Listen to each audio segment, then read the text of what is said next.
BetVictor Championship League Snooker is back. It's Winners' Week here in Milton Keynes, and also back is our dynamic commentary duo of Dave Hendon and Phil Yates, and it's Phil whose turn it is to join me tableside this morning. Good morning to you, Phil. Hi, Nick. What a day ahead. We've got two groups in the stage two, one on each table, and the one on table one, what a group. Judd Trump, Ryan Day, Barry Hawkins and Robert Milkins.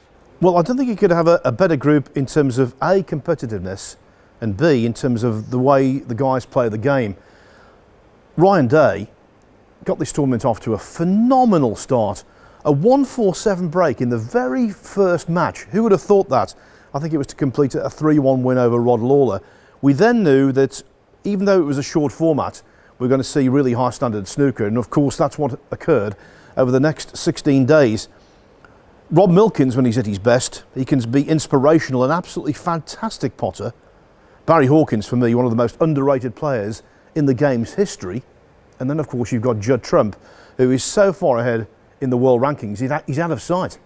And we talk about sort of players who are very used to this format at Championship League Snooker. All four actually are, aren't they? Judd Trump, of course, has won this before. Him and Ryan Day, right up there amongst the top earners in Championship League's history, going back to 2008. So we know these guys, it means a lot to them, this tournament. Absolutely, yeah. And, you know, I was talking about this before. There are so many ancillary benefits if you win this Championship League.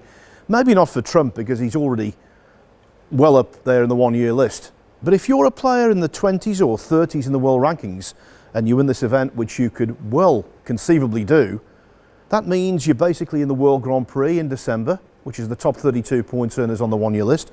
You're well on the way to maybe even being in the Players' Championship in February. So, again, so much to play for, and let's not forget one other thing as well, which is a more immediate perk. If you're crowned champion here on Friday, what it means is that if you're not already qualified, you're in the Champion of Champions next week, and that's a golden ticket. Absolutely it is, and the way players will win this tournament, basically there's 8 more groups over the next 4 days. The winners of each of those go into 2 final groups on Friday, and the winner of our stage 3 groups on Friday, they go into a best of 5 final. So we've got a lot to look forward to this week, Phil. Over on table 2 today, which you can get at matchroom.live, Stuart Bingham, the top seeded player, but also Zhao Jing Tong, Lu Hongkao and Alex Ursenbacher. So another interesting group there. Absolutely, yeah. I mean, Matchroom Live doing the second table. What a feast for people who can access that. And you can actually watch 2 matches at the same time as well. I think it was a really tough decision by the organisers yourselves as to which group you put on. Clearly, Trump, Hawkins, Day. There was no debate there, but certainly going forward, there are certain days where you think, well, either group could be on the main table. Alexander Ursenbacher, do not discount him, I tell you. He's from Switzerland. He's probably one of the finest players continental Europe has ever produced, with the exception of another Championship League winner, Luca Brissell. If he's on form, the difference between his best and his worst is quite big, but if he's on form, he could topple the big names. Well, it'll be interesting to see. Stuart Bingham, of course, is another former Championship League winner, still the favourite on table 2, though. Very much so, yeah.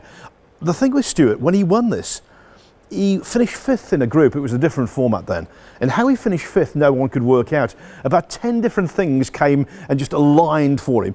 He survived that group. Then I think he won the next one and ended up winning the whole thing. He's just the kind of player who loves this. He's got this half queue will travel mentality. And I think he really enjoys the Championship League format. And of course, when he won the Championship League previously, he played some absolutely wonderful snooker to do so.